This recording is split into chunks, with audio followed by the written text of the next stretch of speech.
প্রিয় দর্শক, কে এই দাজ্জাল? দাজ্জাল দেখতে কেমন হবে? কেন দাজ্জালের জন্মের সময় তার পিতা তাকে মেরে ফেলতে চেয়েছিলেন? দাজ্জাল কবে পৃথিবীতে আসবে? তার কি কি ক্ষমতা থাকবে?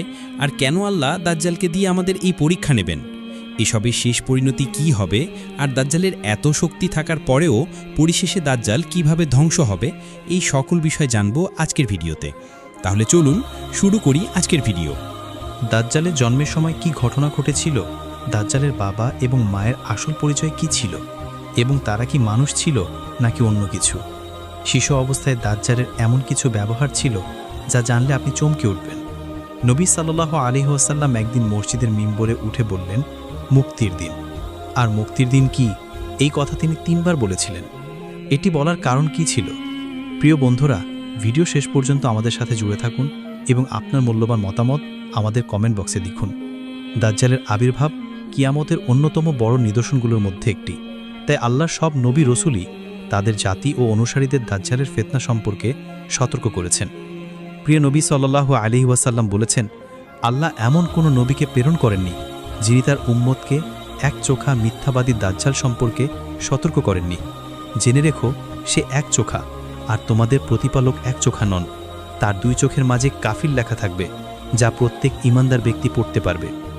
তিনি আরও বলেছেন যে দাজ্জাল পৃথিবীতে 40 দিন অবস্থান করবে এবং মানুষকে আল্লাহর প্রতি বিশ্বাস থেকে দূরে সরানোর চেষ্টা করবে। এই সম্পর্কে নবীজি সাল্লাল্লাহু আলাইহি ওয়াসাল্লাম বলেন, এর মধ্যে প্রথম দিন হবে একটি বছরের মতো, দ্বিতীয় দিন হবে একটি মাসের মতো, আর তৃতীয় দিন হবে সপ্তাহের মতো, এবং তার বাকি দিনগুলি স্বাভাবিক দিনের মতো হবে।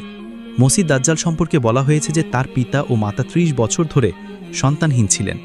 এরপর তাদের একটি একচোখা পুত্র সন্তান জন্ম নেয়, যে ছিল সবচেয়ে ক্ষতিকর এবং সবচেয়ে কম উপকারী। তার চোখ দুটি ঘুমিয়ে পড়ত, কিন্তু তার হৃদয় জাগ্রত থাকত।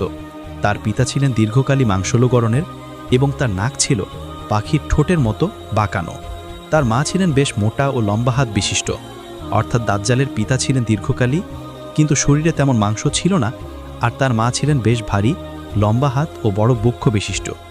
এই সন্তান একচোখা অবস্থায় জন্ম নেয় এবং দিনরাত ঘুমিয়ে থাকত। সে খুব সামান্যই দুধ পান করত, যার ফলে তার মায়ের শরীরে অতিরিক্ত দুধ জমে গিয়ে বিষক্রিয়ায় তার মৃত্যু হয়। এরপর তার পিতা ছাগল ও গরুর দুধ খাইয়ে তাকে বড় করতে থাকে। দাজ্জাল সবসময় ঘুমিয়ে থাকত, এমনকি তার পিতা অনেক সময় ধরে ভাবতেন যে সে হয়তো মারা গেছে। নিশ্চিত হতে তিনি তার বুকের কাছে কান লাগিয়ে হৃদস্পন্দন পরীক্ষা করতেন। নবী সাল্লাল্লাহু আলাইহি ওয়াসাল্লাম এ সম্পর্কে বলেছেন, তার চোখ ঘুমিয়ে পড়বে কিন্তু তার হৃদয় কখনো ঘুমাবে না। সে ছিল এক প্রকার পক্ষাঘাতগ্রস্ত, যে নিজের জায়গা ছেড়ে নড়াচড়া করতে পারত না। নবী সাল্লাল্লাহু আলাইহি ওয়াসাল্লাম দাজ্জালের চেহারা সম্পর্কে বিস্তারিত বর্ণনা দিয়েছেন। আব্দুল্লাহ ইবনে উমর রাদিয়াল্লাহু তাআলা আনহু থেকে বর্ণিত, একদিন রাসূলুল্লাহ সাল্লাল্লাহু আলাইহি ওয়াসাল্লাম সাহাবাদের মাঝে দাজ্জালের বিষয়ে আলোচনা করে বলেন, মসিহে দাজ্জাল তার ডান চোখে একচোখা হবে, তার চোখ হবে ফোলানো আঙ্গুরের মতো উঁচু। দাজ্জাল মিথ্যাভাবে দাবি করবে যে সেই আল্লাহ। তার দেখানো নানা চমৎপ্রদ ঘটনা ও মিথ্যা অলৌকিক কাণ্ড দেখে অনেকে বিভ্রান্ত হয়ে তাকে বিশ্বাস করবে। দাজ্জাল মানুষের ঈমান পরীক্ষা করতে বিভিন্ন ধরনের ফিতনা ও প্রতারণার আশ্রয় নেবে। তার সঙ্গে থাকবে জান্নাত ও জাহান্নামের মতো কিছু, তবে যে জিনিসকে সে জান্নাত বলবে সেটি আসলে জাহান্নাম হবে। নবী সাল্লাল্লাহু আলাইহি ওয়াসাল্লাম বলেছেন, আমি তোমাদের তাকে নিয়ে সতর্ক করেছি, যেমন নূহ আলাইহিস সালাম তার জাতিকে সতর্ক করেছিলেন। দাজ্জালের ফিতনা হবে মানব ইতিহাসের সবচেয়ে ভয়ঙ্কর পরীক্ষা, কারণ আল্লাহ তাআলা তাকে এমন সব অতি প্রাকৃত ক্ষমতা দেবেন যা মানুষের চিন্তা শক্তিকে হতবাক করে দেবে। খ্রিস্টানরা মনে করবে যে সেই ঈসা ইবনে মারিয়াম। যখন সে প্রকাশ পাবে, তখন প্রথমে ইরানের আসফাহান নগরী থেকে 70,000 ইহুদি তার অনুসরণ করবে। সে পৃথিবীর এক প্রান্ত থেকে অন্য প্রান্তে বাতাসের গতির মতো দ্রুত ছুটে বেড়াবে, যা দেখে মানুষ আতঙ্কিত হয়ে পড়বে। মানুষ তার ভয়ে পালিয়ে লুকিয়ে থাকবে, কারণ সে পৃথিবীর প্রায় প্রতিটি স্থানে পৌঁছে যাবে। তবে সে মক্কা ও মদিনার সীমানায় প্রবেশ করতে পারবে না, কারণ সেখানকার রক্ষক ফেরেশতারা তাকে সেখানে প্রবেশ করতে দেবে না। মুহজিন ইবনে আদরা রাদিয়াল্লাহু তাআলা আনহু থেকে বর্ণিত, রাসূলুল্লাহ সাল্লাল্লাহু আলাইহি ওয়াসাল্লাম একদিন খুতবায় বললেন, মুক্তির দিন। আর এই মুক্তির দিন কি, এ কথা তিনি 3 বার বললেন। সাহাবারা জিজ্ঞাসা করলেন, হে আল্লাহর রাসূল, মুক্তির দিন কি? তিনি বললেন, দাজ্জাল যখন আসবে তখন সে উহুদ পাহাড়ে উঠে মদিনার দিকে তাকিয়ে তার অনুসারীদের বলবে, তোমরা কি এই সাদা প্রাসাদটি দেখতে পাচ্ছ? এটি নবী মুহাম্মদ সাল্লাল্লাহু আলাইহি ওয়াসাল্লামের মসজিদ। তারপর সে মদিনার দিকে তাকাবে, কিন্তু শহরের প্রতিটি প্রবেশ পথে তলোয়ার উঁচিয়ে ফেরেশতাগণ পাহারা দেবেন।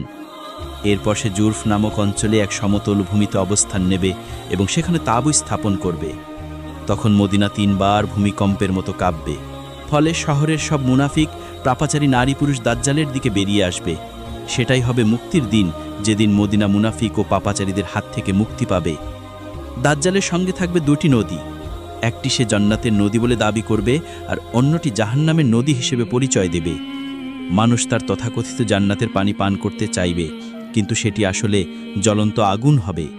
আর যে ব্যক্তি তার জাহান্নাম বলে দাবিকৃত নদীতে প্রবেশ করবে, সে আসলে জান্নাতে প্রবেশ করবে। আল্লাহ তাআলা তার সঙ্গে শয়তানদের পাঠাবেন, যারা মানুষের সঙ্গে কথা বলবে এবং ভয়ঙ্কর ফিতনার সৃষ্টি করবে।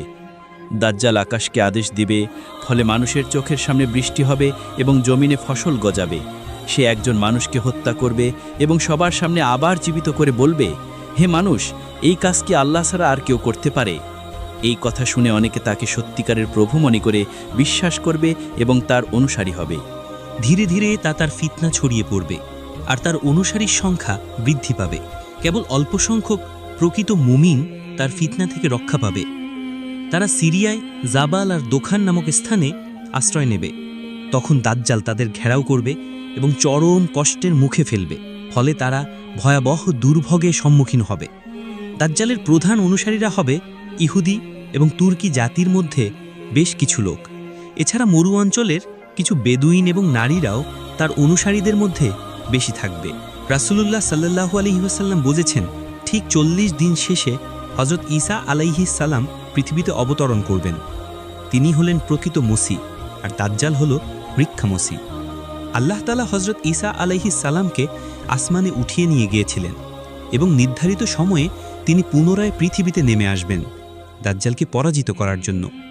সহিহ হাদিসে এসেছে, হযরত ঈসা আলাইহিস সালাম পৃথিবীতে অবতরণ করবেন সিরিয়ার দামেস্ক শহরের পূর্ব দিকে অবস্থিত সাদা মিনার সংলগ্ন স্থানে। এরপর তিনি ফিলিস্তিনের লুদ নামক স্থানে দাজ্জালকে ধরে ফেলবেন এবং সেখানে তাকে হত্যা করবেন। এভাবে দাজ্জালের চূড়ান্ত পরিণতি ঘটে যাবে এবং তার সৃষ্টি করা ফিতনার অবসান হবে। এছাড়াও এক হাদিসে রাসূলুল্লাহ সাল্লাল্লাহু আলাইহি ওয়াসাল্লাম বলেছেন, দাজ্জাল একচোখা হবে, তার ডান চোখ অন্ধ, যেন আঙুরের মতো ফোলা দানা। মনে রেখো, তোমাদের প্রতিপালক একচোখা নন। দাজ্জালের কপালে স্পষ্টভাবে লেখা থাকবে কাফির। আশ্চর্যের বিষয়, প্রতিটি মুমিন সেই লেখা পড়তে পারবে, সে শিক্ষিত হোক বা অশিক্ষিত। দাজ্জাল মানুষের কাছে আসবে এবং তাদেরকে ডেকে বলবে, আমার আনুগত্য করো। যারা তার ডাকে সাড়া দেবে, সে তাদের জন্য আকাশ থেকে বৃষ্টি নামাবে, জমিন থেকে ফসল ফলাবে, গবাদি পশু মোটা হবে, দুধে ভরে যাবে। কিন্তু যারা তাকে অমান্য করবে, তাদের এলাকায় বৃষ্টি হবে না, জমিন বন্ধা হয়ে যাবে, পশু শুকিয়ে যাবে। তার হাতে থাকবে এক ধরনের প্রতারণা, তার সঙ্গে থাকবে তথাকথিত জান্নাত ও জাহান্নাম। কিন্তু সাবধান, যা সে জান্নাত বলে দেখাবে সেটাই আসলে জাহান্নাম, আর যা সে জাহান্নাম বলে দেখাবে সেটাই হবে জান্নাত। সে এক যুবককে হত্যা করবে, তারপর আল্লাহর কুদরতে সেই যুবককে জীবিত করবে। তখন দাজ্জাল বলবে, দেখো, আমি মৃত্যু দিতে এবং জীবন দিতে পারি।